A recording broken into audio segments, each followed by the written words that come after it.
देवी यांना विनम्र अभिवादन. त्याचप्रमाणे आपल्या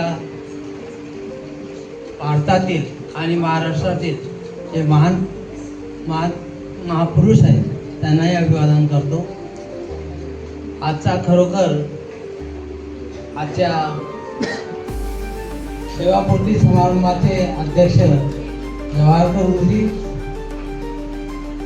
आपल्या संस्थेचे लोकांनी उल्लेख केला ते गोड बोलणारे आहेत. तुम्ही फक्त गोड बोलणारे आहेत असंच म्हणतात. मी तर डायरेक्ट त्यांचं आडनाव चेंज बदल केलेला आहे. मी गोड बोले म्हणतो त्यांना. विचारा मंडळात जर आले ना ते गोड बोले वसईकर सर नाही तर ते गोड बोले गेलेत का मागचे लोक ओळखतात, हा वसईकर सर. खरोखर गोड बोलून कामं करून घेण्याची जी हातोटी त्यांच्या जवळ आहे ती कोणाची नाही. आणि माझी एकच सूचना आहे की यापुढे उर्वरित आयुष्य जे आहे त्याची वाटचाल करताना काय लक्षात ठेवायचं आहे, हर आग की कालिमा काजल नहीं होती, हर आग की कालिमा काजल नहीं होती, हर नदी का जल गंगा जल नहीं होता है, हर नदी का जल गंगा जल नहीं होता है, हर किसी से अपने दिल की बात मत कर साथी, हर किसी से अपने दिल की बात मत कर साथी, क्योंकि हर कोई विश्वास के काबिल नहीं होता है. या शाळेची हो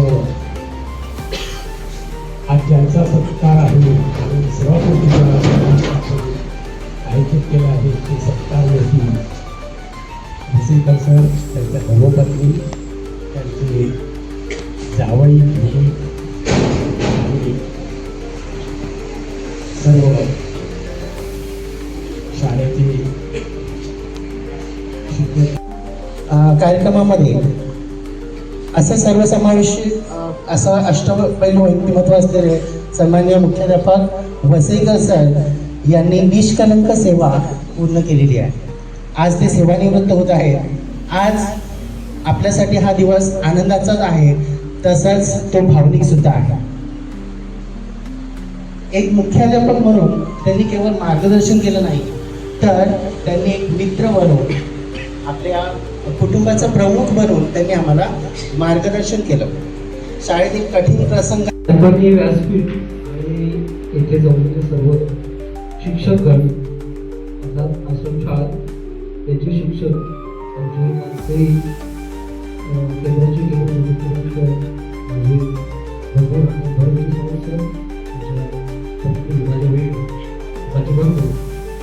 हा जो कार्यक्रम इथे चालू आहे तो एक आदर्श शिक्षक यांचा सेवापूर्तीचा हा कार्यक्रम आहे आणि त्यासाठी आपण सर्वजण इथे जमलो आहोत.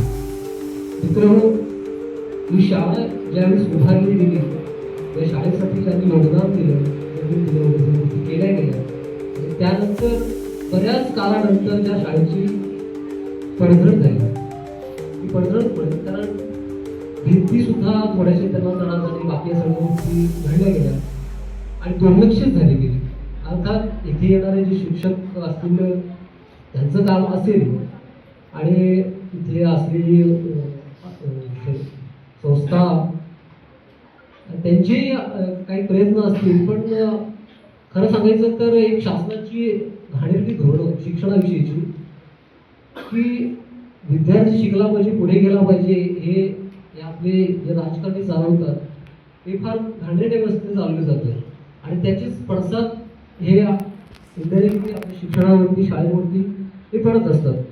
पण तरीसुद्धा इथे येणारे जे शिक्षक आहेत, अर्थात आमचे वसईकर सर, म्हणजे त्यांनी जेव्हा इथे येऊन उत्तरार्धात ते आमच्याकडे आले. खरं तर फक्त आमच्या शाळेसाठी फक्त 2 वर्ष ते देऊ शकले, पण त्या 2 वर्षामध्ये त्यांनी आमची खरंच शाळा जिवंत केली. म्हणजे याच्या आधीही असं मी म्हणत नाही, पण जी उत्तेजना जी यायला हवी होती यापूर्वी ती वसईकर सरांच्या 2 वर्षाच्या कारकिर्दीमध्ये त्यांनी खरोखरच आणली.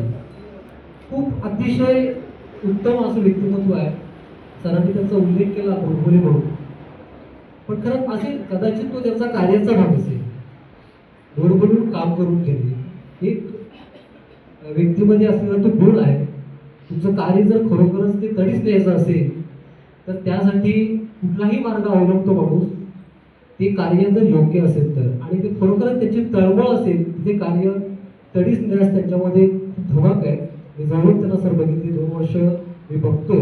माझा फार तिथे जवळच आहे. जवळपास 3 ते 4 फेऱ्या माझ्या दिवसात इथे होत असतात. सर इथे कुठलाही कार्यक्रम असो, काही असो, वर्षभराला मला पाठवत असतात आणि बोलवतही असतात की तुम्ही या. मला वेळ मिळतो नाही मिळतो, पण आमचं येणं जरी इथे खूप कमी असलं तरी आमचं शाळेवरती लक्ष आहे आणि आमचा विषय